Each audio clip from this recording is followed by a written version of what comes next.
kita bahas satu topik yang baru. Ini satu topik yang sudah cukup lama ditanyakan kepada saya oleh beberapa orang, untuk termasuk mereka meminta untuk saya membahas tentang extra ecclesiam nulla salus, ya.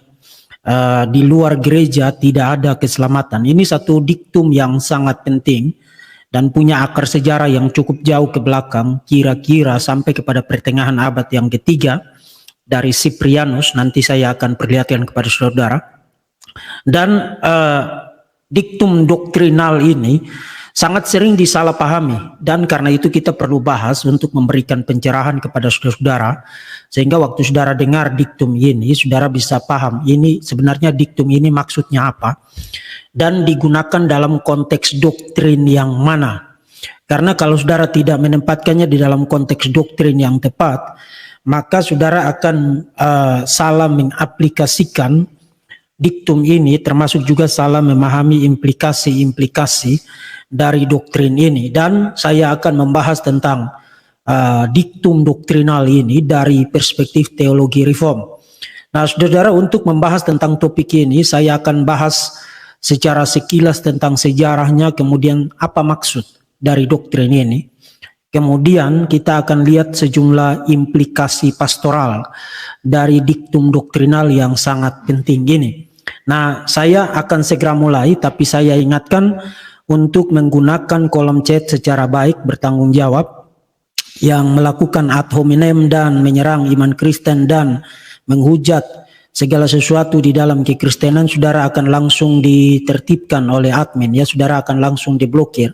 Termasuk juga pada saat saudara menonton rekaman video ini, kemudian saudara berkomentar sembarangan, serada seruduk, melakukan serangan ad hominem, saudara akan langsung hilang dari channel ini. Saya tidak mau terlalu pusing berurusan dengan orang-orang seperti itu. Saya mau kita menggunakan internet secara baik untuk tujuan edukasi dan untuk hal-hal yang sifatnya positif dan membangun.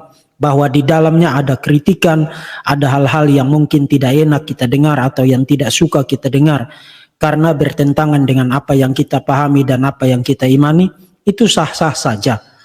Dan karena itu kita perlu secara bijak memformulasi baik itu interaksi maupun komentar-komentar kita. Oke. Kemudian yang kedua, sebelum saya perlihatkan screen saya, bagi saudara yang sudah hadir tolong untuk like, ya, dan bagikan link dari sesi live ini kepada sebanyak mungkin orang, termasuk saudara yang menonton ini belakangan rekamannya.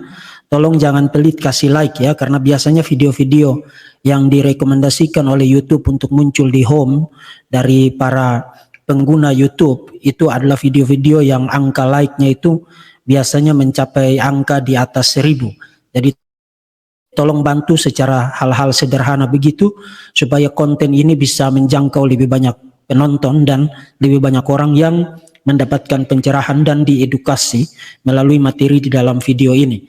Oke, saya akan langsung mulai, saudara. Sekarang saudara bisa lihat screen saya. Tadi saya sudah jelaskan topiknya dan subtopiknya. Kemudian kita akan langsung mulai dengan beberapa hal pengantar seperti biasa. Karena ini dimaksudkan untuk tujuan edukasi sebagai sebuah lecture. Jadi saya perlu membentuk kerangka pemahaman awal terlebih dahulu. Kemudian baru nanti kita akan masuk ke materinya. Kalau saudara terbiasa nonton TikTok yang 3 menit, 5 menit, maksimal 10 menit, kemudian saudara mau langsung saja, saudara jangan di sini. Jangan ngoceh-ngoceh begitu di sini. Saudara akan langsung diblokir. Di sini ini channel bukan untuk hal-hal yang sifatnya instan semacam itu, tapi ini sesuatu yang sifatnya edukatif, dan edukasi itu memang tidak butuh waktu yang sebentar. Diperlukan hal-hal yang berkaitan dengan topik itu untuk memperkaya dan melengkapi pemahaman kita secara baik, ya. Oke, kita mulai dari yang pertama. Saudara, setidaknya ada 2 kesalahpahaman utama terkait dengan diktum extra ecclesiam nulla salus. Yang pertama, banyak orang berpikir bahwa diktum ini tidak benar karena bertentangan dengan prinsip doktrinal yang lain atau prinsip soteriologis bahwa keselamatan itu hanya ada di dalam Kristus. Jadi orang memahami extra ecclesiam nulla salum itu sebagai pertentangan, sebagai kontradiksi dengan prinsip bahwa keselamatan itu hanya ada di dalam Kristus. Itu sebabnya mereka menolak doktrin ini. Nah, itu adalah kesalahpahaman. Karena doktrin ini atau dictum extra ecclesiam nulla salum itu tidak digunakan dalam konteks soteriologi atau digunakan dalam konteks kristologi, tidak. Tapi digunakan dalam konteks eklesiologi. Akan saya jelaskan. Misalnya begini. Kalau saudara, kekristenan itu punya banyak sekali istilah teknis yang kalau saudara hanya dengar atau perhatikan secara sekilas, secara sepintas, saudara cenderung akan salah paham. Misalnya istilah teknis seperti Theotokos, Maria sebagai Theotokos, sebagai Bunda Allah, the Mother of God. Nah, istilah itu kalau saudara mengertinya secara letter lex, kening saudara akan berkerut, masa Tuhan punya ibu? Tapi istilah itu tidak dikaitkan dengan Maria itu siapa, tapi dikaitkan dengan Yesus itu siapa. Jadi saudara perlu tempatkan itu di dalam konteksnya baru saudara paham. Oh iya, Yesus memang lahir sebagai manusia sejati, sebagai janin, kemudian bertumbuh di dalam kandungan Maria dan lahir sebagai bayi, kemudian mengalami proses pertumbuhan, yes. Tapi bayi yang lahir melalui perawan Maria itu adalah Allah sejati. Jadi manusia sejati sekaligus Allah sejati. Itu sebabnya untuk melindungi hypostatic union itu, maka bapak-bapak gereja khususnya di dalam 451 ya, di dalam konsili Kalsedon menciptakan istilah teknis yang namanya atau yang disebut dengan Theotokos. Artinya istilah Theotokos itu bukan tentang Maria itu siapa, tapi tentang Yesus itu siapa. Jadi konteksnya itu bukan konteks Mariologi, tapi konteksnya adalah konteks Kristologi. Jadi begitu saudara keluarkan istilah Theotokos dari Kristologi kepada Mariologi, saudara akan jatuh ke dalam Mariolatri, penyembahan kepada Maria. Dan itu adalah penyembahan berhala, dan itu adalah sesuatu yang harus ditolak dengan segenap jiwa raga dan dengan segenap kekuatan kita sebagai orang Kristen.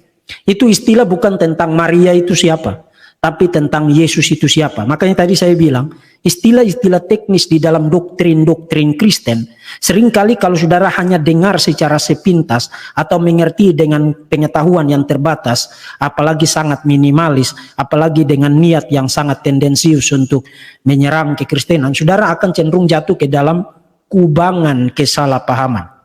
Atau saya kasih contoh yang lain. Misalnya di salah satu sesi saya bahas tentang doktrin extra Calvinistikum. Extra Calvinistikum. Nah, kalau saudara hanya dengar secara sepilas, saudara akan pikir bahwa itu satu doktrin yang tambahan, sifatnya ekstra, dan terutama berasal dari orang-orang Calvinis. Padahal sebenarnya istilah itu tidak bermaksud begitu. Itu bukan doktrin tambahan. Malah itu doktrin yang sangat penting bicara tentang Yesus itu siapa ketika dia berinkarnasi. Jadi kalau saudara tidak mengerti tentang extra Calvinistikum, saudara akan pikir bahwa itu doktrinnya orang-orang Calvinis, orang-orang Reform. Padahal itu doktrin yang universal.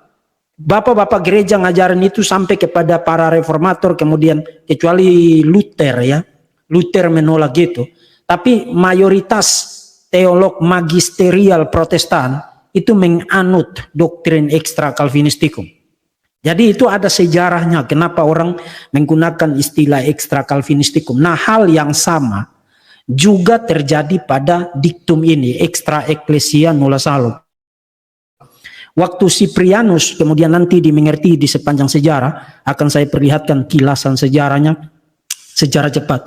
Waktu Cyprianus mengemukakan istilah itu, diktum itu, dia tidak bermaksud berbicara itu dalam konteks soteriologi, tapi berbicara doktrin itu atau diktum itu dalam konteks eklesiologi. Akan saya perlihatkan kepada saudara. Jadi extra ecclesia nulla salum itu bukan kontradiksi dari prinsip keselamatan hanya ada di dalam Kristus. Malah sebaliknya di dalam konteks eklesiologi itu doktrin yang sangat penting sekali. Itu yang pertama. Yang kedua, banyak orang berpikir karena pengetahuan yang sangat minimalis, berpikir bahwa doktrin extra ecclesia nulla salum itu hanya ada di dalam gereja Katolik Roma dan tidak ada di dalam tradisi Protestan apalagi lebih spesifik tidak ada di dalam tradisi Calvinis atau di dalam tradisi Reform. Itu juga salah. Itu bukan doktrin khas Gereja Katolik Roma. In fact, ketika Cyprianus mengemukakan doktrin itu, Gereja Katolik Roma seperti yang ada saat ini, dengan institusi episkopaliannya, dengan sistem kepausan yang infalibel dan mutlak dan lain sebagainya, itu sama sekali belum ada di dalam ide bapak-bapak gereja.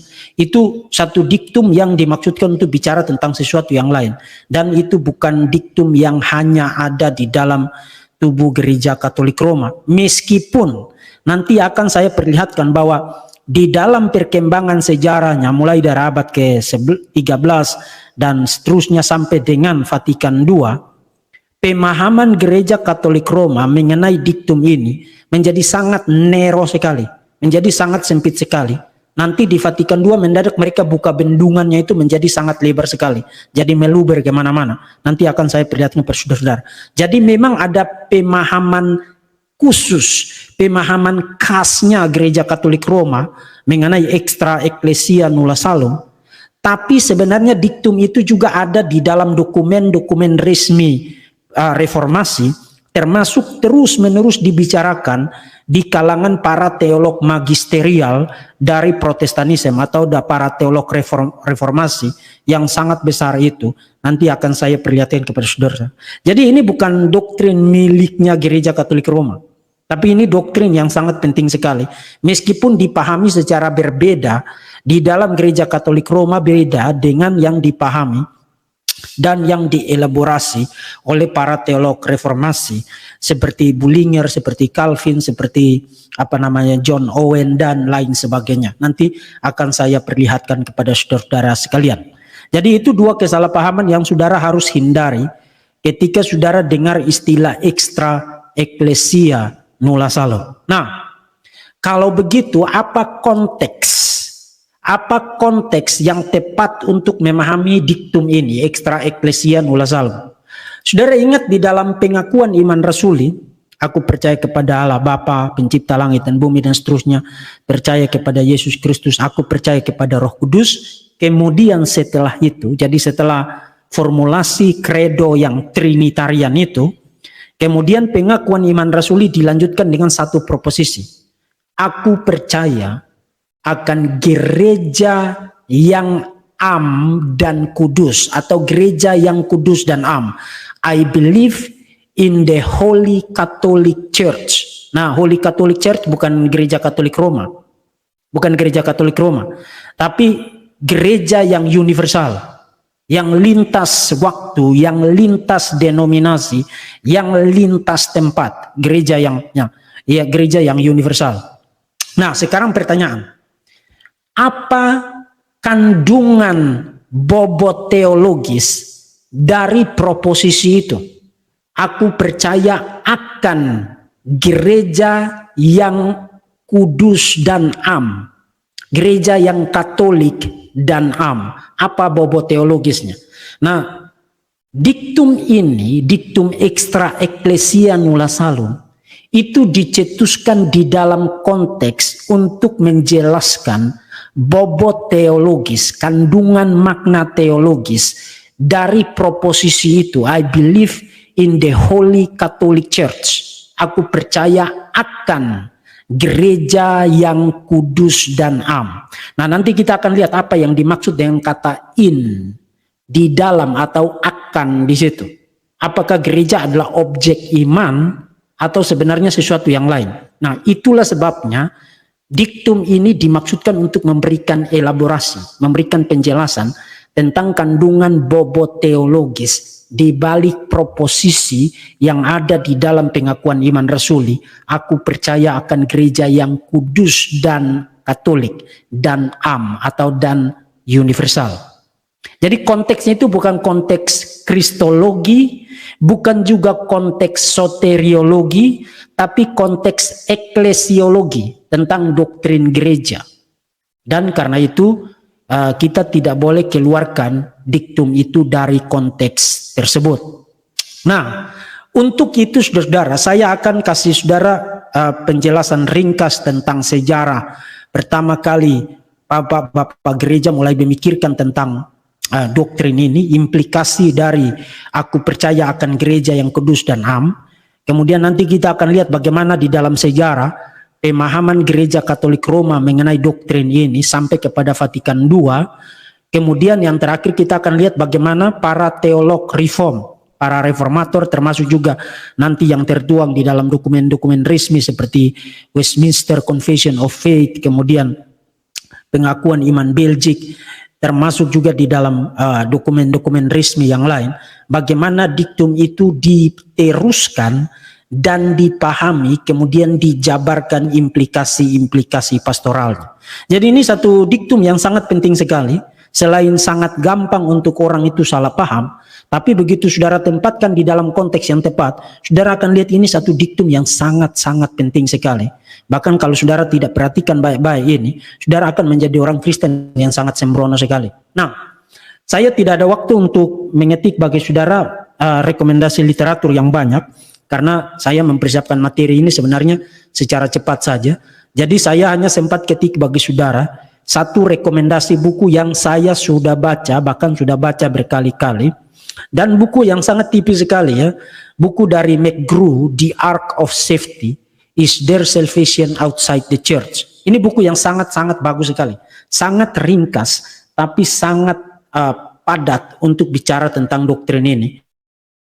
Kalau saudara mau lihat screen-nya itu ada di saya baca di HP ya, jadi ini saya punya versi digitalnya, The Ark of Safety, Is There Salvation Outside the Church ya. Saudara bisa cari di Google, para admin tolong bantu cari bentuk digitalnya, kemudian tambahkan di perpustakaan digital Keluarga Iman Rasuli. Oke, saudara, jadi itu adalah beberapa poin pengantar yang kita perlu ingat baik-baik sebelum kita langsung mulai kepada sejarahnya. Nah, saudara, tokoh sejarah gereja atau bapak gereja yang pertama kali menggunakan istilah ini adalah Cyprianus dari Kartago. Dia hidup pada awal abad ketiga sampai dengan pertengahan abad ketiga, 258, dan nanti kita akan lihat bersama. Nanti saya akan jelaskan konteks dan maksud dari kutipan-kutipan ini, tapi kita baca terlebih dahulu apa yang dikatakan oleh Cyprianus. Cyprianus mengatakan, siapapun yang terpisah dari gereja dan bergabung dengan seorang pezina dipisahkan dari janji-janji gereja. Orang yang meninggalkan gereja Kristus juga tidak mendapat atau memperoleh pahala Kristus. Dia adalah orang asing, dia orang yang tidak senonoh, dia adalah musuh. Dia tidak bisa lagi memiliki Tuhan sebagai Bapaknya. Dia yang tidak bisa lagi memiliki Tuhan sebagai Bapaknya adalah dia yang tidak memiliki gereja sebagai ibunya. Jika dia yang berada di luar bahtanu lolos, maka dia juga dapat melarikan diri dari orang yang berada di dalam gereja. Jadi saudara perhatikan ada beberapa metafora yang digunakan oleh Cyprianus di dalam kutipan tadi. Dia menggunakan metafora ibu untuk gereja, dan sebenarnya itu bukan karangannya Cyprianus, karena sebenarnya metafora itu sendiri juga digunakan oleh Rasul Paulus untuk bicara tentang gereja sebagai ibu, sebagai mother, dan gereja sebagai Yerusalem baru. Jadi ibu yang melahirkan kita, orang yang berada di luar gereja, menurut Cyprianus, tidak berhak mengklaim Allah sebagai Bapa mereka. Artinya mereka tidak memiliki Allah. Why? Karena mereka tidak memiliki ibu, yaitu gereja. Jadi gereja itu dimetaforakan seperti ibu yang melahirkan kita untuk punya identitas sebagai anak-anak Allah. Itu metafora yang pertama. Kemudian metafora yang kedua, dan itu menjadi judul buku dari McGraw tadi yang saya perlihatkan kepada saudara. Dia menggunakan metafora dari Kejadian pasal 6, menggunakan metafora Bahtera Nuh. Jadi gereja itu dimetaforakan seperti Bahtera Nuh. Nah, ini sesuatu yang sangat-sangat amazing, karena begini saudara, dan langsung akan membuang banyak sekali kesalahpahaman. Tadi orang-orang itu pikirkan kalau kita bilang di luar gereja tidak ada keselamatan, berarti bertentangan dengan doktrin kristologi kan, atau doktrin soteriologi kan, di luar Kristus tidak ada keselamatan. No, tidak bertentangan. Karena kalau saudara baca Kejadian pasal 6, Siapa yang menyelamatkan Nuh dan keluarganya? Yahweh. Tapi Yahweh menyelamatkan Nuh dan keluarganya dari banjir besar yang membinasakan itu, dari air bah itu, dengan menggunakan sarana apa? Menggunakan sarana bahtera, the Ark of Noah, menggunakan sarana bahtera Nuh. Jadi dalam pengertian tertentu, ketika itu diletakkan dalam konteks yang benar, orang bisa mengatakan di luar bahtera Nuh tidak ada keselamatan dari banjir itu. Saudara nangkap nah logiknya? Di luar dari bahtera Nuh, yang ada itu hanya kematian, yang ada itu hanya kebinasaan. Jadi gereja itu diibaratkan seperti the Ark of Noah, diibaratkan seperti bahtera Nuh, yang you harus ada di dalamnya. Kalau you tidak ada di dalamnya, you tidak bisa mengklaim keselamatan dari Tuhan. Why? Karena hanya ada lokus, hanya ada konteks di mana keselamatan itu ada, yaitu di dalam bahtera itu, yaitu di dalam gereja. Di luar daripada itu hanya banjir besar, hanya kebinasaan, hanya kematian, hanya kemusnahan. Itu metafora yang digunakan oleh Cyprianus ketika bicara tentang gereja. Jadi ini saudara sesuatu yang sangat penting sekali. Gereja itu adalah sesuatu yang sangat fundamental. Gereja itu sesuatu yang sangat fundamental di dalam teologi Kristen. Itu bukan doktrin sekunder, itu doktrin primer. Dan karena itu muncul di dalam kerangka utama dari pengakuan iman rasuli. Jadi kalau you menyangkal kepentingan dan eksistensi gereja, hari ini kan dunia digital, dunia internet, dunia YouTube, media sosial, sekarang kan orang itu bisa tampil di hadapan publik, membuat channel apologetika, termasuk juga bicara hal-hal spiritual. Tapi sebenarnya orang itu tidak punya kaitan dengan gereja. Dia tidak berakar di dalam gereja, dia tidak bertumbuh di dalam gereja, bahkan dia tidak pergi ke gereja. Hari Minggu dia tidak pergi ke gereja, yang dia lakukan itu bikin konten. Orang semacam itu tidak berada di dalam bahtera Nuh. Karena tidak ada keselamatan, tidak ada berkat-berkat keselamatan di luar dari the Ark of Noah, di luar dari gereja. Jadi ini kita harus hati-hati. Dan ini menolong kita untuk jangan jadi orang Kristen yang hanya ikut rame. Yang penting orang itu viral, tampil terus di hadapan kamera, kemudian di TikTok, tidak tidur bermalam-malam, tidak tahu apakah dia pergi ke gereja atau tidak, dia ingin dengar khotbah dari gereja, mendapatkan penggembalaan dari gereja, tunduk di bawah otoritas para pemimpin gereja atau tidak, kita tidak peduli itu. Yang kita pedulikan adalah dia bikin sesi live atau sesi rekaman atau berdebat dola-dali sana sini tak jelas, bikin sesi ngerumpi hanya untuk supaya kita dapat hiburan, dan kita pikir orang itu orang apologet. Saudara, pelayanan itu bukan itu hanya tampilan luar. Itu hanya tampilan luar. Itu hanya soal kemudahan teknologi. Soal kemudahan teknologi. Jauh lebih penting kita itu siapa. Jauh lebih penting kita itu siapa daripada apa yang kita pikir kita bisa tunjukkan mengenai apa yang kita bisa lakukan. Satu kali lagi, jauh lebih penting kita itu siapa daripada apa yang kita pikir kita bisa tunjukkan mengenai apa yang bisa kita lakukan. Jadi jangan terkecoh dengan tampilan luar semacam itu, saudara. Saudara, semua orang termasuk para pelayan, para apologet harus berakar di dalam gereja. Kalau kamu tidak berakar di dalam gereja, kamu tuh hanya penipu, kamu tuh hanya orang munafik, kamu tuh hanya memanfaatkan untuk hidup dari berkat-berkat gereja. Kamu akan menjadi sama seperti orang-orang yang Yesus katakan kepada mereka dengan kata-kata yang sangat mengerikan di Matius pasal yang ke-7, "Enyahlah engkau hai para pembuat kejahatan, aku tidak pernah mengenal engkau." Oh, kami pernah mengusir setan demi namamu. Kami pernah bernubuat demi namamu.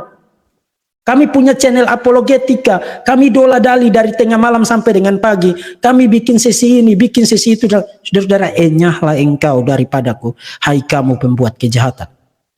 Jadi kalau kita tidak baik-baik punya doktrin gereja yang sangat kuat, kita akan jatuh dari satu kemunafikan kepada kemunafikan yang lain. Saudara dengar khotbah saya tentang 2 Korintus pasal 12 tentang duri di dalam daging itu, saya katakan begini, kalau saudara tidak benar-benar dekat dengan Tuhan, pelayanan akan memaksa saudara untuk memalsukan seakan-akan saudara dekat dengan Tuhan. Yes, karena begini, kalau saudara tidak dekat dengan Tuhan, tapi kalau saudara melayani misalnya punya channel apologetika seperti ini, atau apapun yang saudara lakukan melalui media sosial, termasuk punya akses kepada media, kalau saudara tidak dekat dengan Tuhan, kemudian saudara harus ada di atas mimbar, ada di atas publik dan mengajari publik tentang kebenaran, saudara mengatakan sesuatu kepada publik, tapi saudara tidak benar-benar mengimani itu dan menghidupi itu.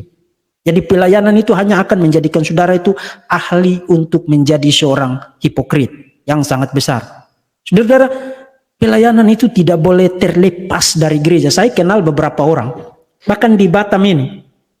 Dulu itu waktu saya masih di STT yang lama, di dekat dengan STT itu ada satu rumah makan yang biasanya kami kalau ada tamu atau ada pertemuan-pertemuan yang tidak terlalu formal, itu kami ke situ sambil minum, sambil makan, kemudian rapat dan ngomong atau membawa tamu-tamu penting. Dan setiap kali habis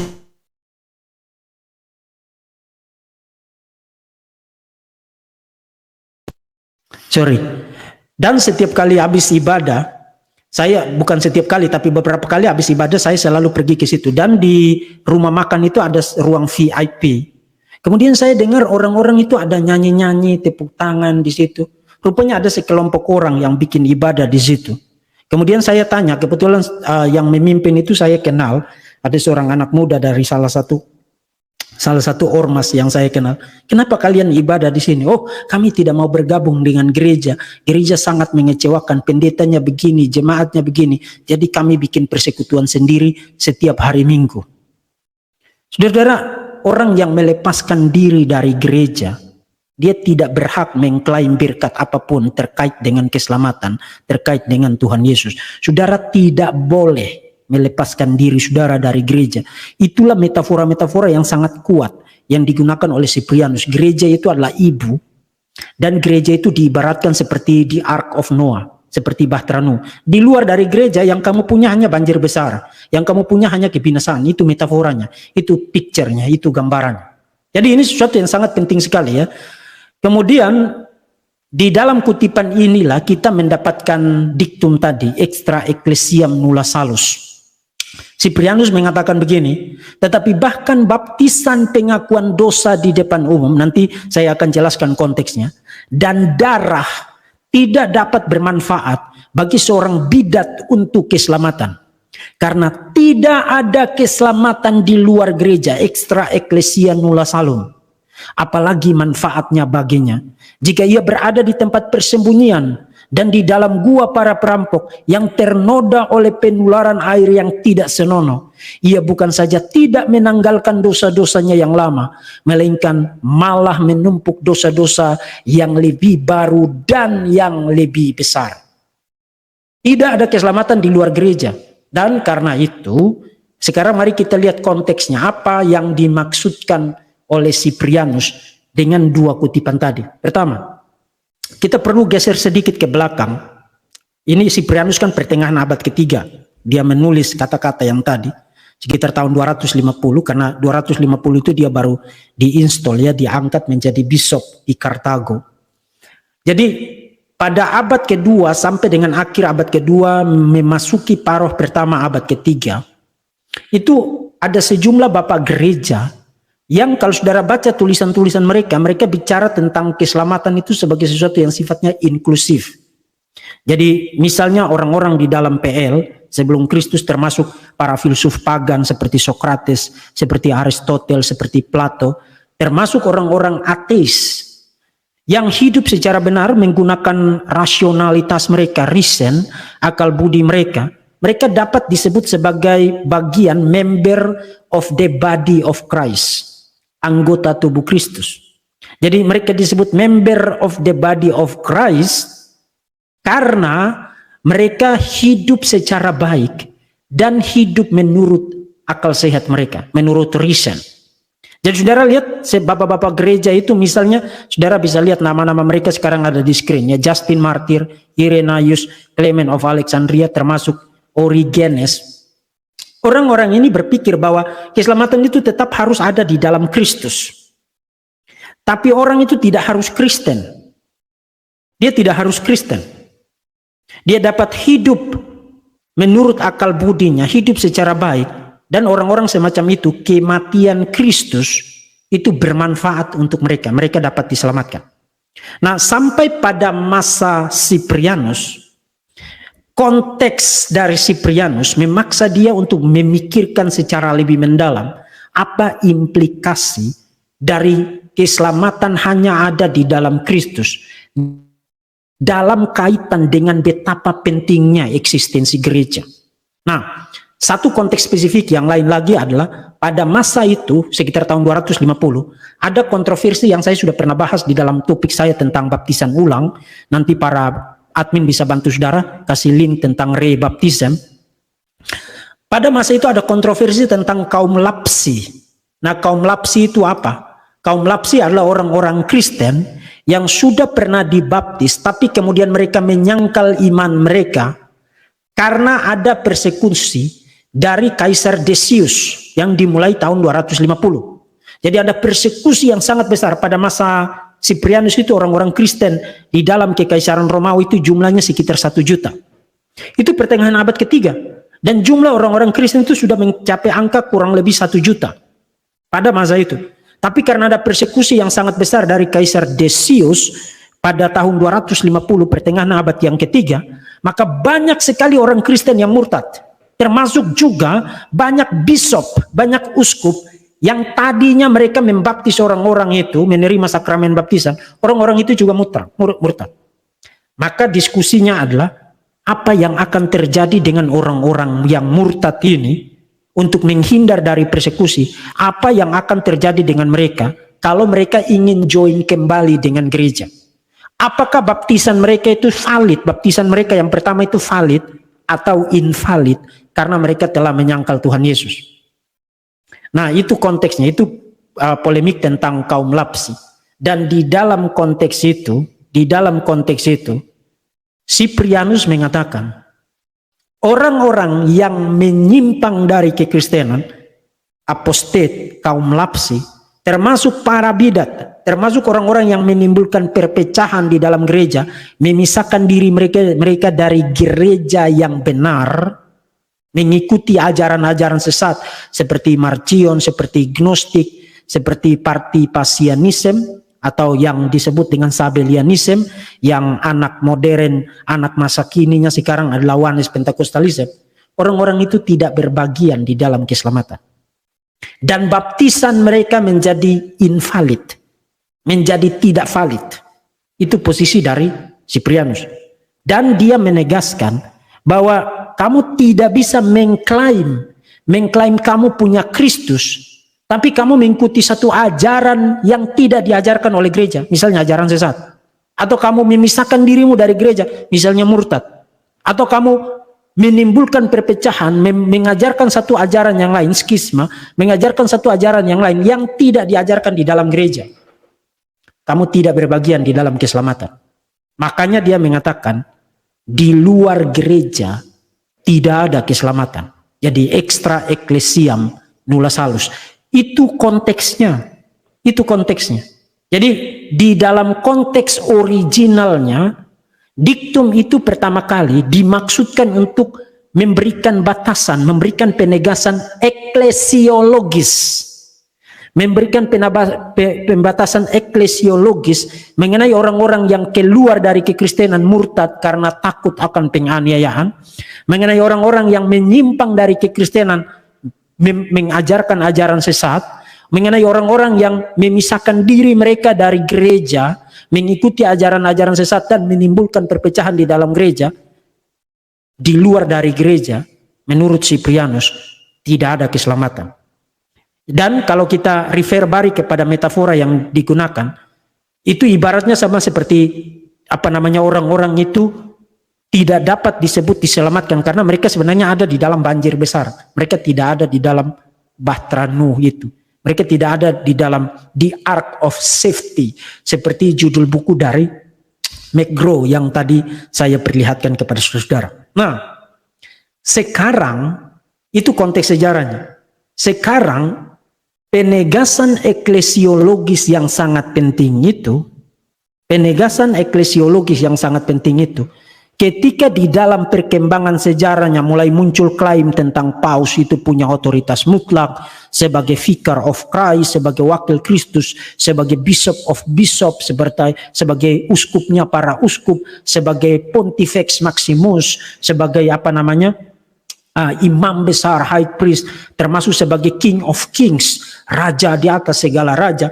Begitu mulai muncul klaim-klaim semacam itu yang kemudian nanti diformalisasi menjadi dokumen resmi di dalam Gereja Katolik Roma, di dalam Konsili Florence, kemudian di dalam Konsili Trent, kemudian Vatikan I, termasuk masih ditegaskan ulang juga di dalam Vatikan II. Ketika mulai muncul penegasan semacam itu dengan implikasi bahwa kalau kamu tidak tunduk kepada paus maka kamu tidak diselamatkan, mereka mulai mengambil diktum tadi, extra ecclesia nulla salum, menempatkannya di dalam konteks episkopasi, monoepiskopalian, dan mengatakan kalau kamu di luar Gereja Katolik Roma, kamu tidak diselamatkan. Padahal original konteksnya Cyprianus tidak bermaksud begitu. In fact, Cyprianus itu sangat melawan.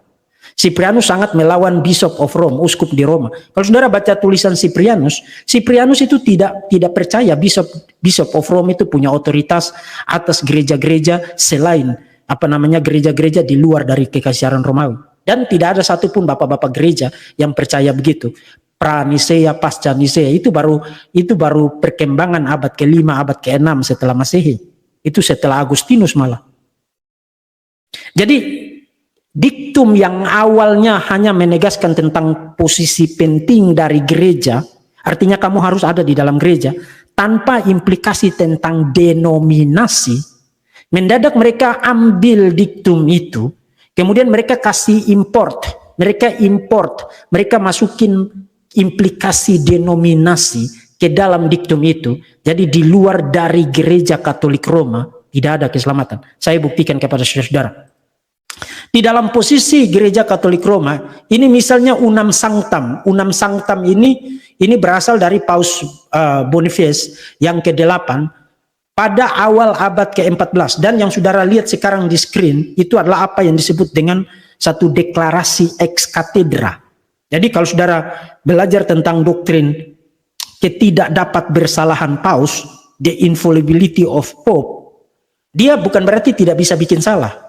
Dia bisa bikin salah, dia bisa mengatakan sesuatu yang salah, tapi dia tidak bisa salah ketika dia mendeklarasikan doktrin from the chair of Peter, dari kursi Petrus, ex cathedra. Dan apa yang dia declare itu menjadi dasar iman dan tidak salah dan harus orang tunduk, menjadi de fide. Jadi ex cathedra dan de fide itu Unam Sanctam. Kalau saudara lihat di Unam Sanctam yang diformulasi oleh Paus pada awal abad ke-14, sekarang kami mendeklarasikan, menentukan dan mengumumkan bahwa semua manusia, for every human creature, adalah harus, it is necessary for salvation, adalah harus untuk keselamatan, untuk tunduk kepada otoritas Paus di Roma.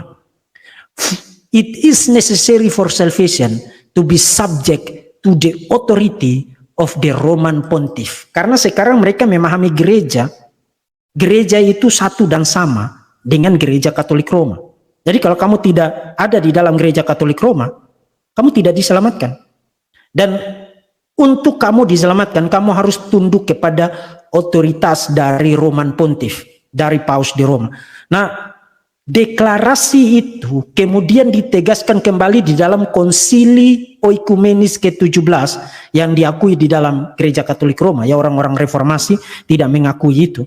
Diakui di dalam Gereja Katolik Roma, Konsili Reformasi di Florence yang diadakan di antara tahun 1438, jadi abad ke-15, dan 1445. Dan di dalam konsili itu, dokumen resminya menyatakan, mereka menggunakan istilah ini dengan sangat sempit sekali, mengatakan begini: gereja sangat percaya, mengaku, dan memberitakan bahwa semua orang yang berada di luar gereja Katolik, dan gereja Katolik yang mereka maksudkan adalah gereja Katolik Roma, tidak hanya orang-orang kafir, tapi juga orang-orang Yahudi atau bidat atau skismatis, tidak dapat mengambil bagian dalam kehidupan kekal dan akan masuk ke dalam api kekal yang telah dipersiapkan bagi iblis dan malaikat-malaikatnya, kecuali mereka bergabung dengan gereja Katolik sebelum akhir hayatnya, dan seterusnya dan seterusnya. Jadi kamu yang Ortodoks Timur, kamu masuk neraka. Nanti ini kan sebelum reformasi. Nanti terjadi reformasi, tidak heran nanti di Konsili Tren, ketika terjadi reformasi, gereja-gereja Protestan itu dikasih label bidat. Karena hanya ada satu gereja menurut mereka, yaitu gereja Katolik Roma. Dan nasib dari gereja Ortodoks Timur, nasib dari gereja-gereja reformasi, dan seterusnya, itu tidak beda dengan nasib para bidat, tidak beda dengan kaum skismatik.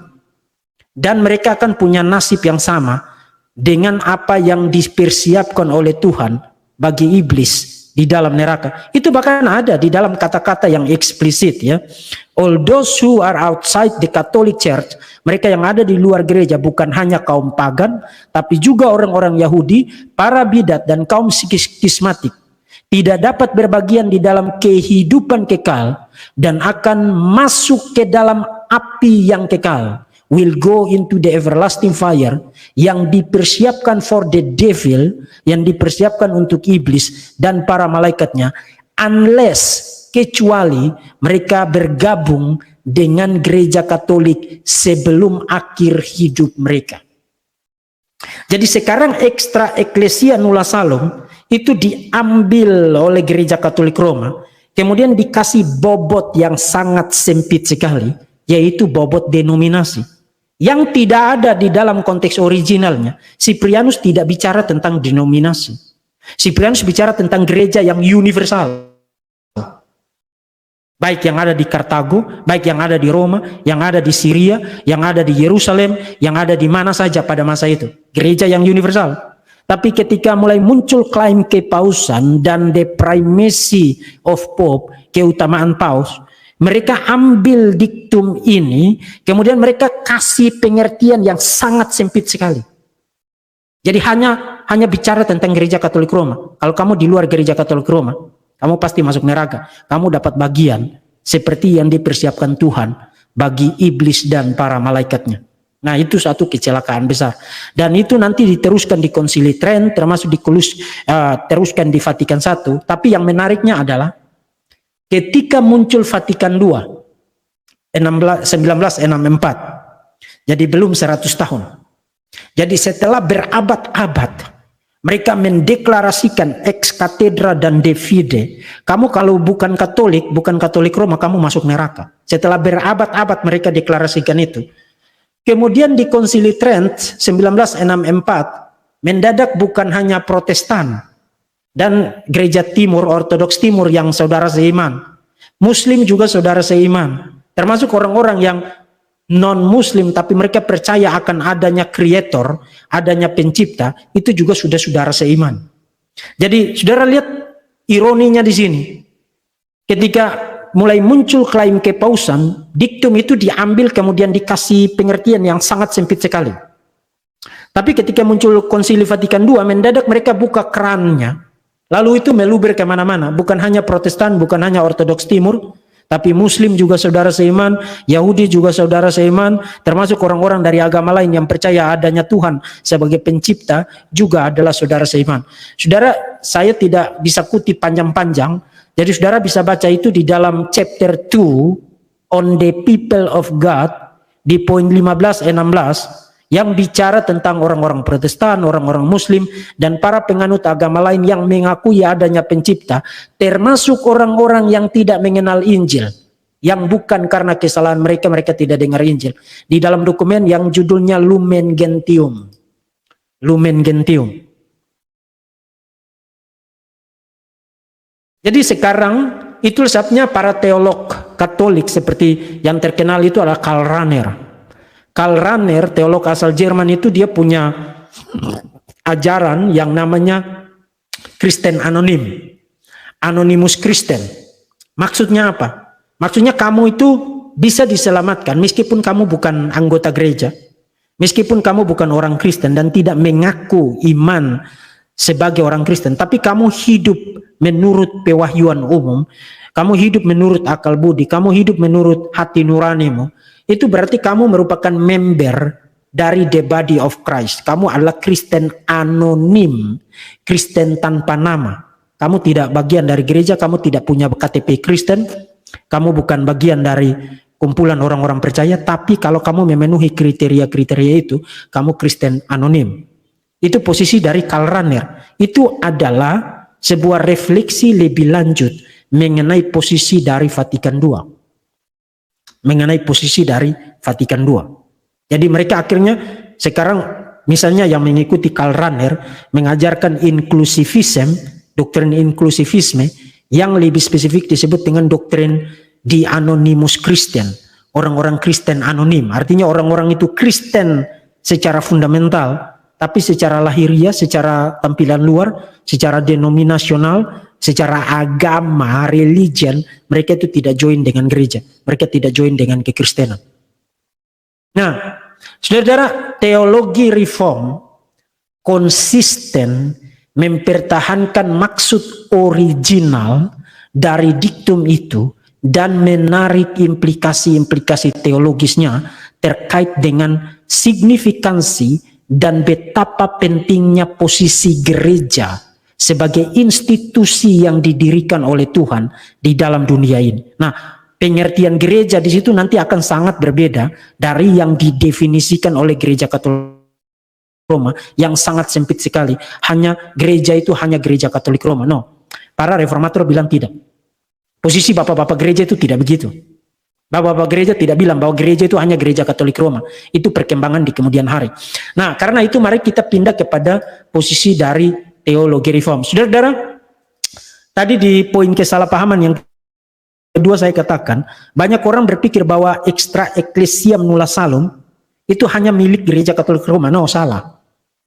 No, in fact itu tidak muncul dari gereja Katolik Roma. Itu muncul dari Cyprianus. Cyprianus tidak beragama Katolik. Cyprianus tidak beragama Katolik. Malah Cyprianus itu sangat menentang paus di Roma ya. Nah, para teolog reformasi yang sangat-sangat besar, saya biasa menyebut mereka itu sebagai teolog magisterial, seperti Heinrich Bullinger, kemudian John Calvin, kemudian William Ames. William Ames ini seorang teolog asal Inggris yang sangat terkenal ya. Kemudian Zacharias Ursinus, dia adalah penulis dan penafsir utama dari Katekismus Heidelberg. Kemudian John Owen, dia tokoh Puritan yang sangat terkenal sekali. Kemudian Francis Turretin juga seorang teolog abad ke-17 yang juga sangat terkenal sekali. Tapi kita tidak mungkin akan bahas tulisan mereka satu persatu.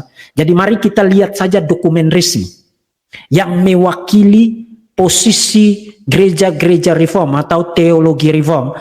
Misalnya Westminster Confession of Faith, pengakuan iman Westminster yang digunakan oleh semua gereja reform di seluruh dunia sampai dengan detik ini. Kemudian pengakuan iman Belgic Confession of Faith. Mari kita lihat. Dan di dalam pengakuan iman itu mereka bahas tentang diktum yang tadi. Tapi sebelum ke situ, saya perlu kasih ingat saudara dulu tentang bagaimana posisi teologi reform mengikuti bapak-bapak gereja seperti Augustinus menjelaskan tentang dua atribut gereja, yaitu gereja yang kelihatan dan gereja yang tidak kelihatan, the visible church, gereja yang kelihatan, dan the invisible church, gereja yang tidak kelihatan. Itu dua atribut gereja. Jadi bukan dua jenis gereja, bukan dua macam gereja, tapi dua atribut gereja. Nah, apa itu gereja yang tidak kelihatan? The invisible church. Gereja yang tidak kelihatan adalah gereja yang terdiri dari jumlah total dari umat pilihan, dari kaum pilihan. Jadi jumlah total dari di-elect, orang-orang yang dipilih, ditentukan untuk diselamatkan. Nah, jumlah total itu kita tidak tahu. Tidak ada satupun manusia yang tahu. Hanya Tuhan yang tahu. Dan mungkin saja sekarang juga orang-orang pilihan itu masih di luar gereja, masih beragama Islam, masih beragama Hindu, masih beragama Buddha, atau mungkin ateis. Jadi mereka belum bertobat, tapi pada akhirnya mereka akan bertobat. Jadi jumlah total dari orang-orang yang dipilih, ditentukan untuk diselamatkan, itu dikategorikan sebagai the invisible church, gereja yang tidak kelihatan. Nah, di invisible church haruslah gereja yang haruslah gereja yang Katolik. Satu kali lagi, istilah Katolik itu tidak milik gereja Katolik Roma. Istilah Katolik itu berarti gereja yang universal. Nah, kenapa harus universal? Harus harus Katolik.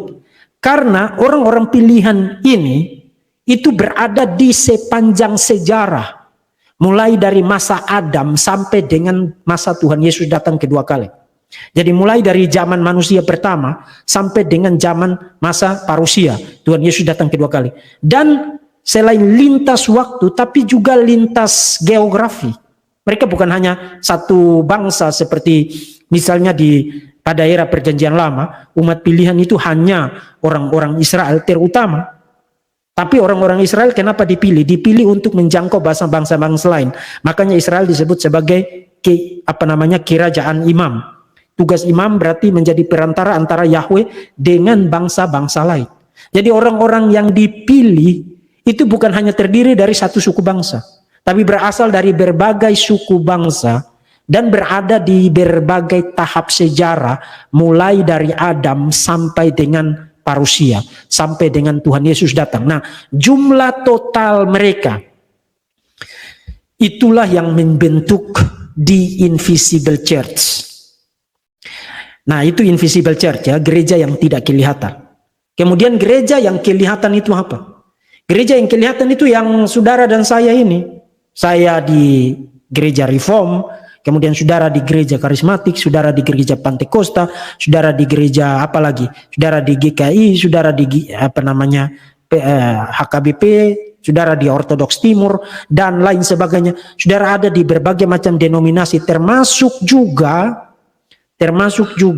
orang-orang percaya sebelum Tuhan Yesus datang. Sebelum Tuhan Yesus datang, yaitu orang-orang kudus pada masa era perjanjian lama. Jadi gereja yang kelihatan itu apa? Gereja yang sekarang, yang sudah ada, yang visible, yang kelihatan sejak manusia pertama sampai dengan sekarang. Itu gereja yang kelihatan. Dan itu juga Katolik. Satu kali lagi bukan Katolik Roma. Itu juga universal. Why?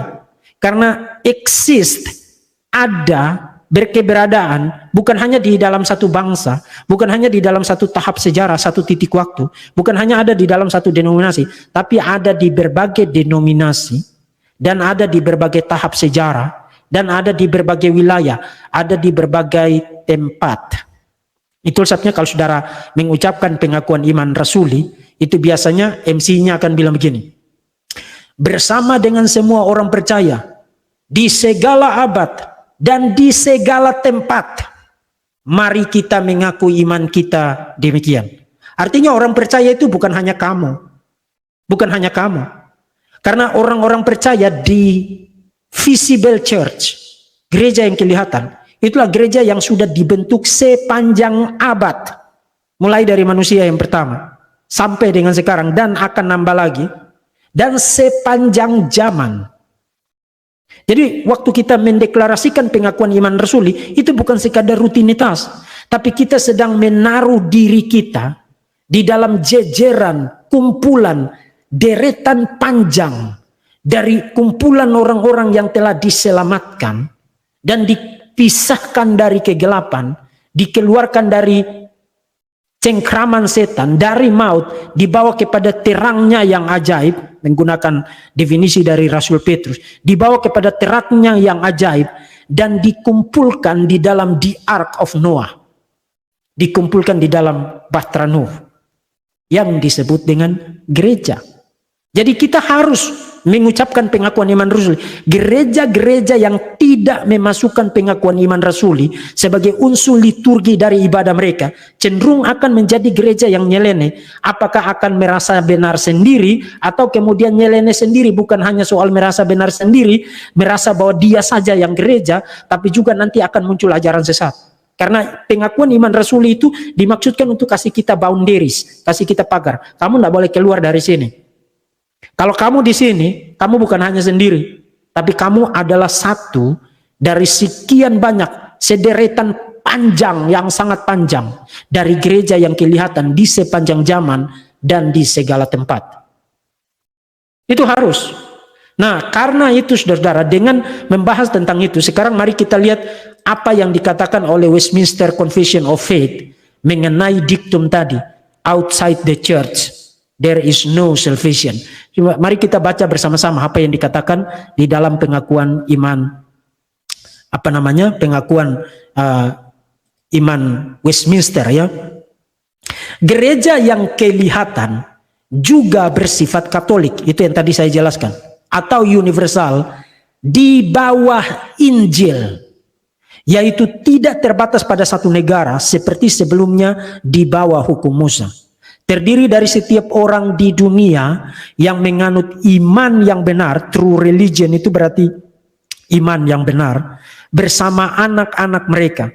Gereja yang kelihatan adalah kerajaan Tuhan Yesus Kristus dan rumah serta keluarga Allah. Jadi menggunakan metafora kerajaan, metafora rumah, metafora keluarga. Kemudian saudara perhatikan kalimat yang terakhir. Yang di luarnya orang biasanya tidak dapat diselamatkan. Nah, saudara-saudara, ini satu penegasan yang sangat penting sekali. Kata ordinarily, kata lazimnya atau biasanya itu menjadi sangat penting sekali. Karena nanti kita perlu bicara tentang ada kekecualian-kekecualian. Tapi itu yang dikatakan di dalam Westminster Confession of Faith. Di luar gereja, orang tidak diselamatkan. Orang tidak dapat diselamatkan. Karena gereja adalah apa? Gereja adalah satu kumpulan keluarga Allah. Gereja adalah satu kumpulan kerajaan Allah, artinya Kristus memerintah atas mereka. Gereja adalah satu kumpulan orang-orang yang merupakan the house and family of God. Nah, you tidak menikmati identitas itu di luar gereja. Hanya ada identitas begitu di dalam gereja. Hanya ada identitas begitu di dalam gereja. Makanya kemudian dilanjutkan dengan kalimat bahwa outside of which, yang di luarnya, di luar gereja, orang lazimnya tidak dapat diselamatkan. Itu di dalam, nanti saya akan jelaskan maksudnya, tapi kita baca aja dulu. Kemudian selain Westminster Confession of Faith, juga ada satu confession lagi, pengakuan iman lagi, Belgic Confession of Faith. Belgic Confession of Faith menyatakan, kami percaya karena jemaat yang kudus ini adalah kumpulan orang-orang yang diselamatkan, dan di luar darinya, dari gereja, tidak ada keselamatan, maka tidak seorang pun dalam keadaan atau kondisi apapun boleh menarik diri untuk hidup terpisah darinya, terpisah dari gereja. Tapi bahwa semua orang yang mempunyai kewajiban untuk bergabung dan menyatukan diri dengannya, dengan gereja, menjaga kesatuan gereja, menundukkan diri pada doktrin dan disiplinnya, tunduk di bawah kuk Yesus Kristus, dan sebagai anggota bersama dalam satu tubuh, melayani untuk mengedifikasi saudara-saudara seimannya, sesuai dengan talenta yang diberikan Allah kepada mereka. Nah, sekarang pertanyaan, apa yang dimaksudkan dengan extra ecclesia nulla salum? Apa yang dimaksudkan dengan itu?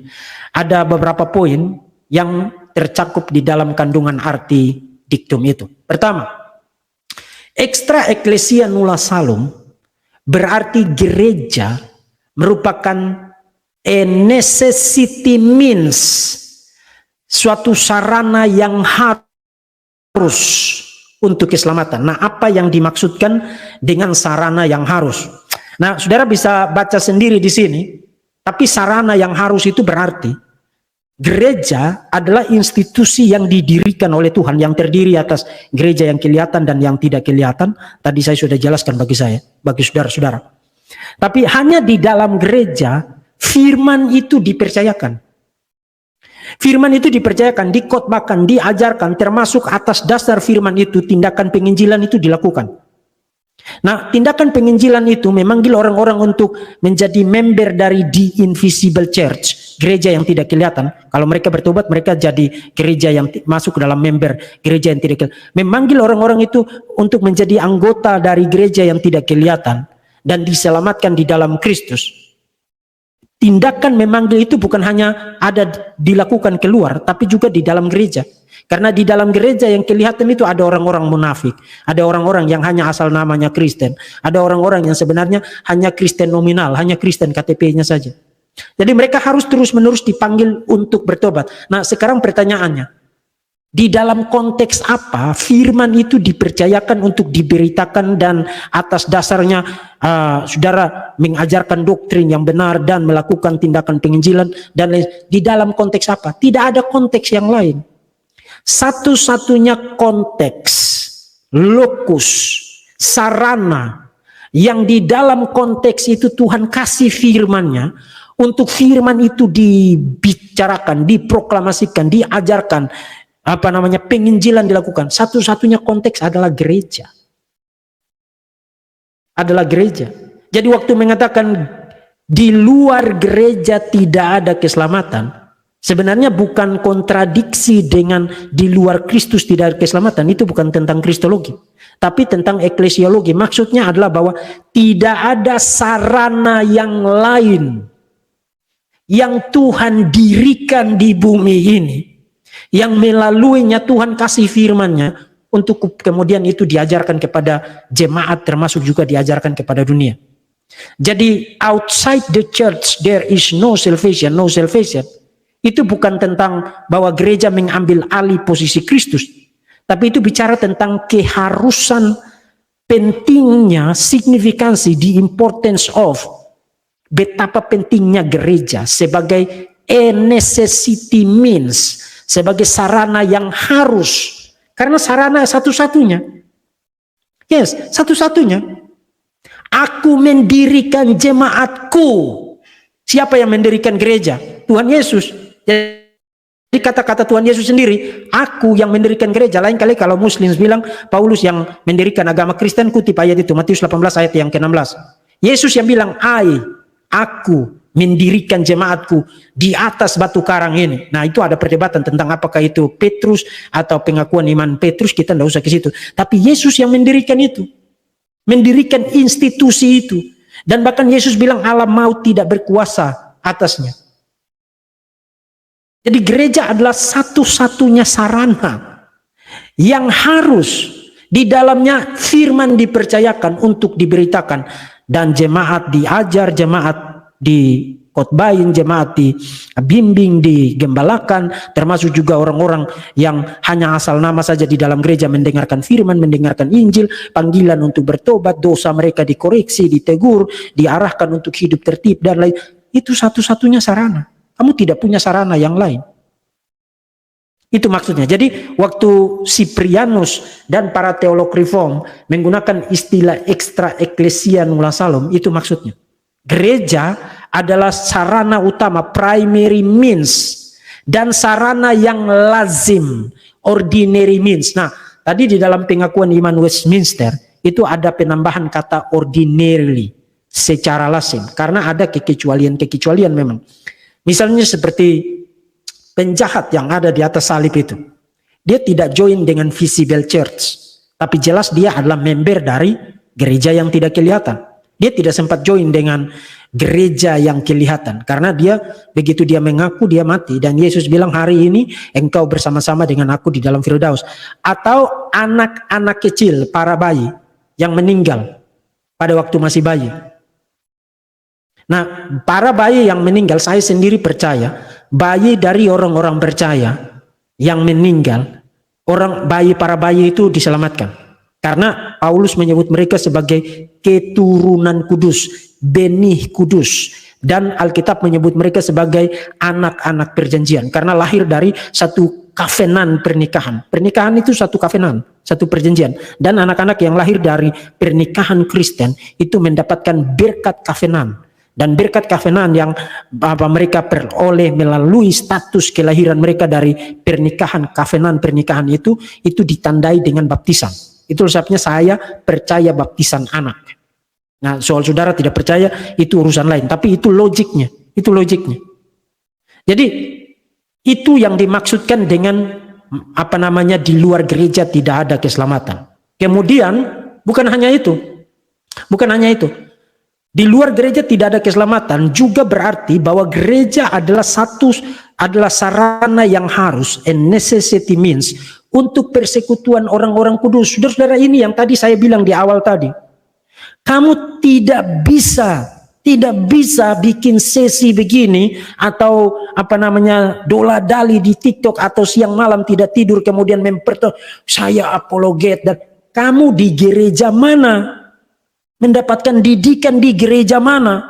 Tunduk kepada otoritas para penatua atau tidak, kepada benteta atau tidak, mendengarkan pengajaran secara rutin dari gereja atau tidak, atau kamu merasa dirimu pintar, oh saya ini apologet, ngapain saya dengar pendeta khotbah, ngapain saya duduk di gereja. Saudara-saudara, kalau saudara ngomong begitu, kamu ada di luar Bahtera Nuh, kamu tidak ada di dalam Bahtera Nuh. Karena apa? Karena prinsip persekutuan orang-orang kudus. Saya ada dua kutipan dari para teolog reform ya, dari Van Genderen dan Velema, mengatakan begini: persekutuan orang-orang kudus tidak dapat dicapai di luar komunitas gereja. Kamu adalah penipu kalau kamu tidak punya ikatan dengan gereja, tidak bertumbuh di dalam gereja, tidak menjadi anggota gereja, tidak diajar di dalam gereja, tidak digembalakan di dalam gereja, tidak tunduk kepada otoritas gereja, tapi mengklaim diri sebagai pelayan. Karena hanya modal internet, modal kemudahan teknologi, kemudian kamu bikin sesi.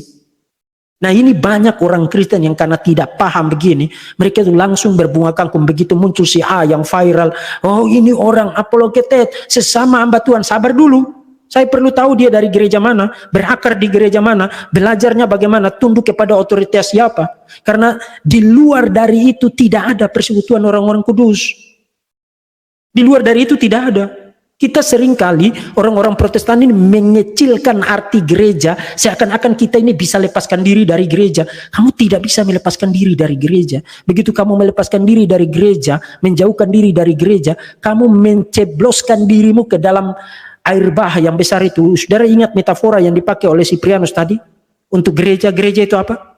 The Ark of Noah, Bahtera Nuh. Kamu tidak bisa terjun bebas dari situ. Kamu tidak bisa melepaskan diri dari persekutuan dengan gereja yang digembalakan oleh pendeta dan para penatua. Kemudian atas nama independen, kami anak-anak milenial kepala kau. Pergi di tempat-tempat makan, kemudian sewa satu tempat, lalu tepuk tangan, tapi tidak dibawa bimbingan penatua, tidak dibawa bimbingan pendeta, tidak dibawa bimbingan otoritas gereja, lalu atas nama independensi, atas nama otonomi, atas nama kebebasan, yes kami mau bebas, kami anak milenial. Itu bukan gereja. Kamu ada di dalam bahaya besar. Kamu sedang mencebloskan dirimu secara bebas keluar dari Bahtera Nuh. Kemudian James Bannerman, The Church of Christ, mengatakan begini: orang Kristen yang menyendiri lebih buruk daripada sebuah kontradiksi. Ia adalah sebuah anomali, berdiri melawan institusi Allah yang tegas. Gereja adalah institusi Allah yang tegas, yang telah menetapkan persekutuan umat beriman dalam satu gereja, dan telah membuat ketentuan dan peraturan-peraturan kita untuk kesatuan dan edifikasinya. Itu sebabnya Alkitab bilang apa? Jangan menjauhkan diri dari persekutuan orang-orang kudus. Jangan memisahkan diri dari gereja. Begitu kamu memisahkan diri dari gereja, kamu tidak punya hak untuk sebut Tuhan sebagai Bapa kamu. Kamu tidak memiliki Tuhan sebagai Bapamu kalau kamu tidak memiliki gereja sebagai ibumu. Itu doktrin eklesiologi yang diajarkan oleh bapak-bapak gereja dan juga yang diteruskan oleh para reformator. Kemudian yang ketiga, disebut di luar gereja tidak ada keselamatan karena gereja adalah sarana yang harus, and necessity means, untuk memperlengkapi orang-orang kudus. Memperlengkapi orang-orang kudus karena di firman itu dipercayakan kepada gereja. Orang itu bertumbuh pengetahuannya, bertumbuh pemahamannya, bertumbuh imannya, bertumbuh cinta kasihnya kepada Tuhan dan sesama. Itu karena dengar firman Tuhan. Dengar pengajaran secara rutin, secara baik, secara bertanggung jawab. Dan itu terjadi di dalam gereja. Kalau kamu memisahkan diri dari semua itu, kamu memutuskan nafas hidupmu sendiri. Saudara, saya setiap minggu harus pergi dan dengar khotbah di gereja, dan saya tunduk kepada pendeta. Saya di gereja itu saya bukan pendeta. Meskipun saya ketua STT, saya buka gereja, kemudian saya bicara dengan sinode, kemudian ada pendeta yang ditabiskan. Oh, hari Minggu saya tunduk kepada otoritas. Saya duduk sebagai jemaat. Kalau ada jadwal untuk khotbah, saya khotbah. Tapi kalau tidak, saya duduk sebagai jemaat. Saya harus tunduk. Harus. Karena gereja adalah ibu kita. Kita tidak bisa atas nama, oh saya sudah pintar, saya sudah doktor, saya sudah magister, saya sudah punya channel, subscriber saya ratusan ribu. Kemudian orang sekarang anggap saya apologet hebat. Padahal tidak jelas orang ini di mana gerejanya. Itu kayak kemarin itu ya. Ada yang Desember kemarin yang heboh-heboh itu, sampai ada yang datang caci maki saya. Pak, jangan bicara. No, saya tidak bicara. Saya pengen tahu orang ini asalnya dari mana. Sekolahnya apa? Gerejanya di mana? Dia di bawah bimbingan siapa? Tunduk kepada siapa? Diajar berapa lama? Di gereja mana? Kekristenan ini bukan soal kamu konsumsi jajanan sana. Hari ini kamu jajan di channel ini, besok kamu jajan di situ, kemudian kamu malas pergi ke gereja. Yang penting saya nonton khotbah di YouTube. Itu bukan pengganti dari gereja. YouTube itu bukan pengganti dari gereja. Bukan. Itu hanya suplemen.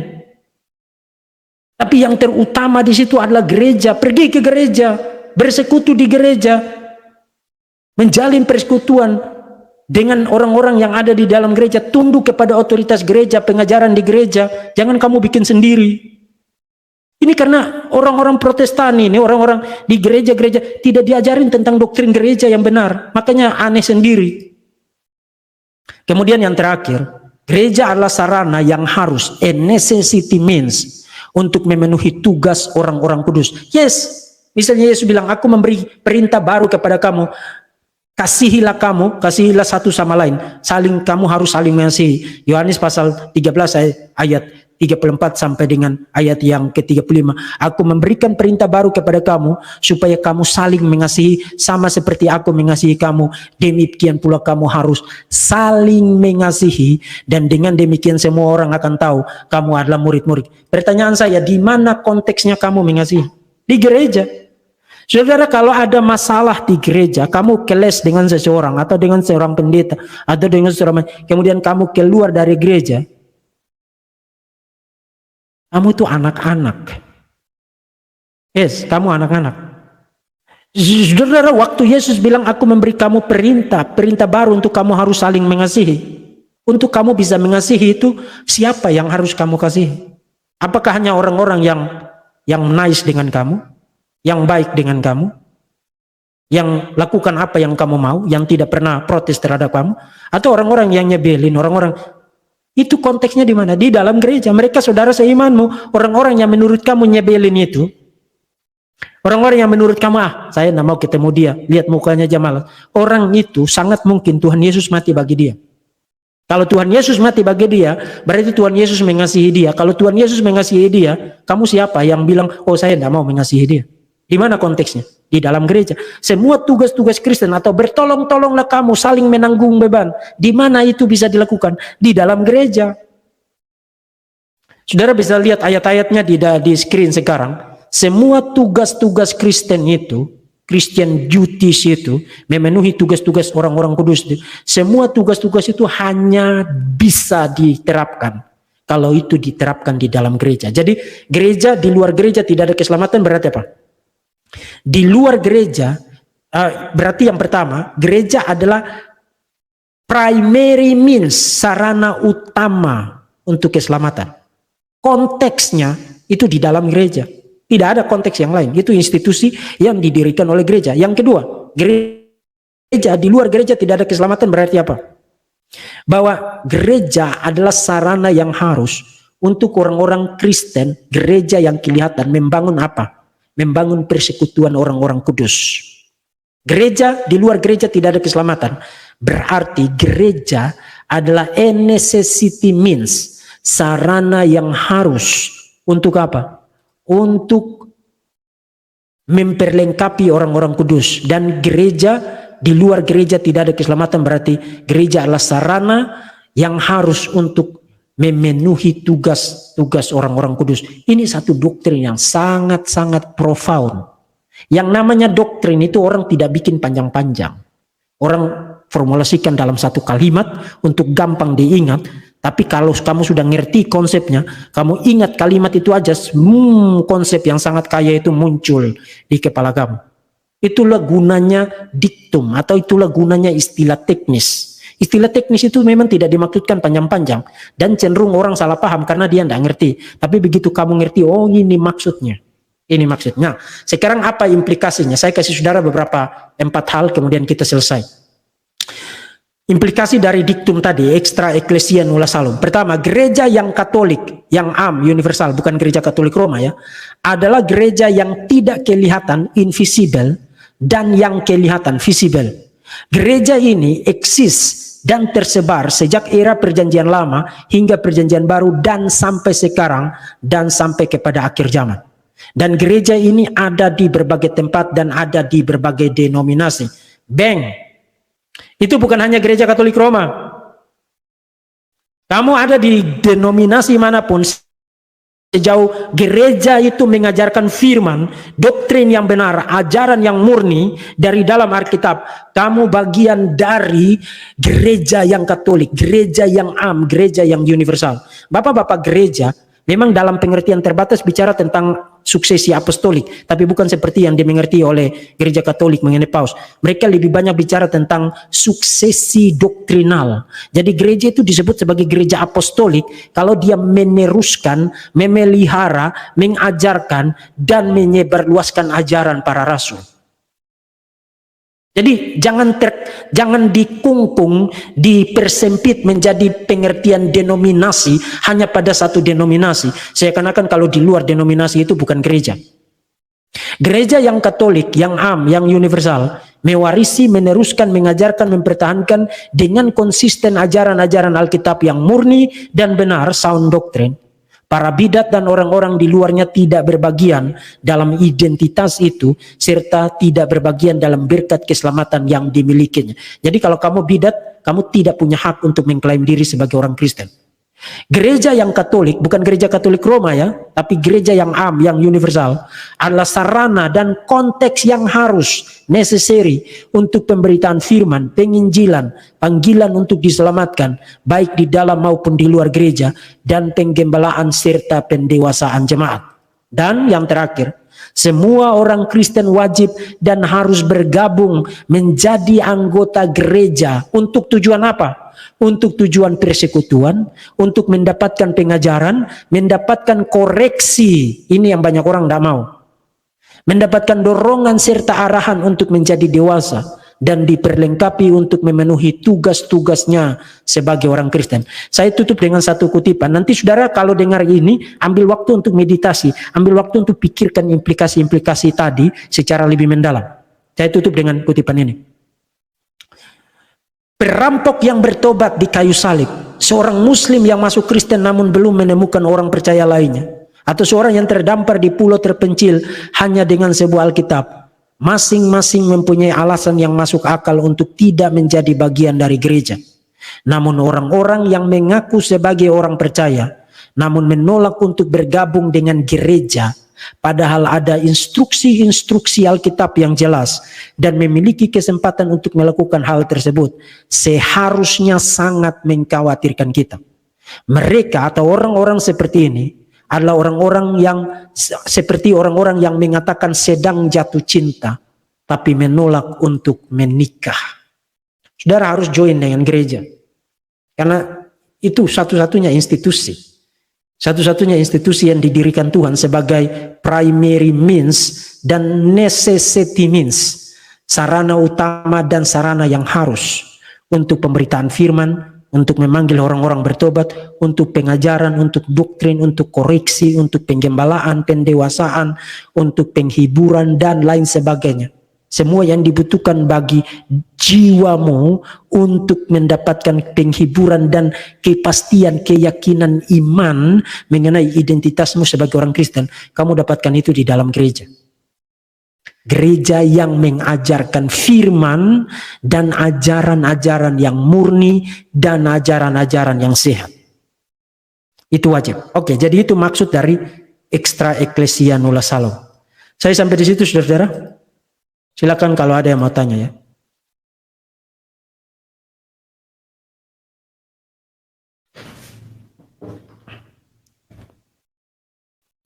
Saya lihat ke atas dulu kalau ada pertanyaan.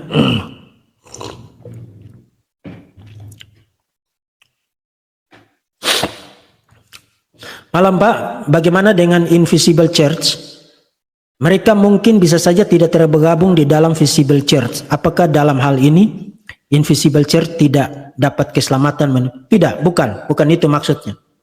Jadi maksud dari Westminster waktu bicara di di dalam bagian yang tadi saya perlihatkan kepada saudara, kita balik ke belakang sedikit. Nanti saudara bisa baca lagi konteks lengkapnya ya. Itu internet ada kok itu. Di sebentar sayang. Ya, di chapter 25 tentang the church. Itu maksudnya waktu bicara tentang the invisible church. Itu bukan berarti, itu maksudnya bicara tentang orang-orang pilihan dalam jumlah yang genap. Nah, orang-orang pilihan dalam jumlah yang genap itu kan ada yang belum bertobat kan? Ada yang belum bertobat kan? Mungkin saja sekarang masih ada yang ateis. Mungkin saja sekarang masih ada yang Hindu. Masih ada yang Muslim. Masih ada yang Buddha. Agnostik dan lain sebagainya. Belum semua bertobat kan? Itu sebabnya mereka belum bergabung ke dalam gereja yang kelihatan. Tapi begitu mereka bertobat, mereka akan bergabung dengan gereja yang kelihatan. Jadi yang gereja yang tidak kelihatan, yang sudah mendengarkan Injil dan bertobat, dia dapat dilihat di dalam gereja yang, maksud saya gereja yang tidak kelihatan, yang sudah bertobat, dia dapat dilihat di dalam gereja yang kelihatan. Tapi di dalam gereja yang kelihatan, belum semua, artinya mereka belum jadi Kristen, belum semuanya itu percaya, karena itu firman harus diberitakan, Injil harus diberitakan. Jadi bukan berarti mereka tidak mendapatkan keselamatan, itu lainnya.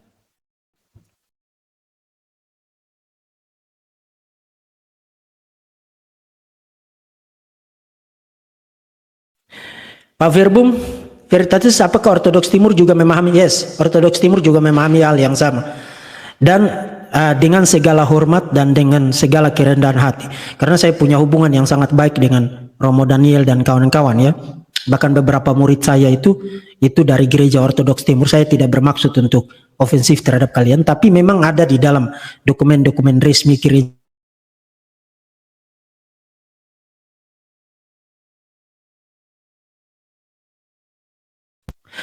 Ya, dengan segala hormat tanpa bermaksud ofensif. Tapi di dalam dokumen-dokumen resmi gereja Ortodoks Timur juga mereka memberi bobot denominasi di situ. Bahkan cenderung mengklaim diri, oh kami gereja yang paling awal, rasuli, sejarahnya itu jauh lebih ke belakang. Gereja, esensi dari gereja itu bukan di situ. Esensi dari gereja adalah sound doktrinnya itu, ajarannya yang sehat ya. Jadi yes ya.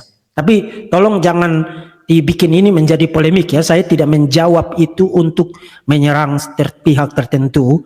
Saya hanya menjawab pertanyaan. Karena kadang-kadang orang suka potong-potong apa yang saya katakan, kemudian mereka bikin jadi lainnya.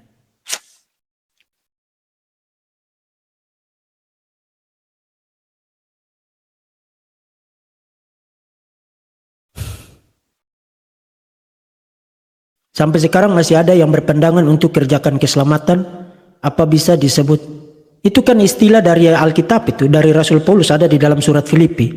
Jadi istilah itu ada di dalam Alkitab. Tapi apa maksudnya itu saudara perlu lakukan eksegesis. Saya sudah punya satu sesi rekaman di channel ini tentang apa maksudnya kerjakan keselamatan.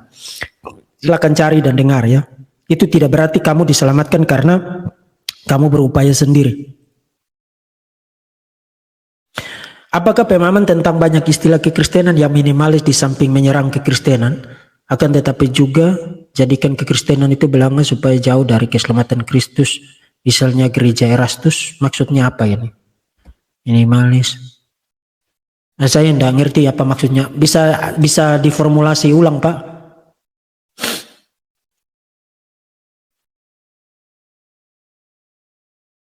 Bagaimana dengan penganut Yohanes yang beriman kepada kealahan Tuhan Yesus dan penebusan dalam Tuhan Yesus? Apakah mereka kehilangan? Mereka bukan kehilangan keselamatan.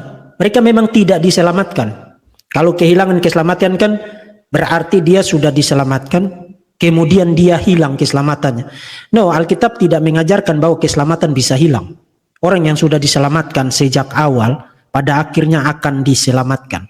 Jadi dia tidak akan kehilangan keselamatannya. Nah, bidat Yohanes Pentakostalisme memang percaya bahwa Yesus itu Tuhan, iya. Tapi Tuhan dalam pengertian apa? Yesus itu Tuhan karena Yesus adalah Bapa, Yesus adalah Roh Kudus. Nah, di Alkitab tidak mengajarkan Yesus itu Bapa. Dan Alkitab juga tidak mengajarkan Yesus itu Roh Kudus. Jadi itulah sebabnya Alkitab juga mengatakan bahwa meskipun di Roma pasal 10 mengatakan jika kamu mengaku dengan mulutmu bahwa Yesus adalah Tuhan dan Allah telah membangkitkan dia. Saudara tahu ayat itu ya. Itu satu hal. Tapi saudara jangan lupa Matius juga mengatakan tidak semua orang yang bersuruh kepadaku Tuhan Tuhan. Jadi saudara harus lihat sisi paradoksnya. Jangan comot-comot satu ayat hanya untuk bikin doktrin. Doktrin itu tidak boleh didasarkan pada satu ayat. Tapi harus dilihat berdasarkan total skriptura. Keseluruhan ajaran Alkitab. Yohanes Pentakostalisme tidak kehilangan keselamatan. Memang tidak diselamatkan. Itu bahkan sudah ditegaskan oleh Cyprianus tadi ya. Saudara kalau lihat kutipan dari Cyprianus tadi. Dia ada sebut tentang patripasianisme. Patripasianisme itu kan sebenarnya sebutan lain dari Sabellianisme yang adalah sebutan lain dari Yohanes Pentakostalisme. Mereka itu tidak berbagian di dalam the Ark of Noah, di dalam Bahtera Nuh, di dalam gereja, dan karena itu mereka tidak punya keselamatan.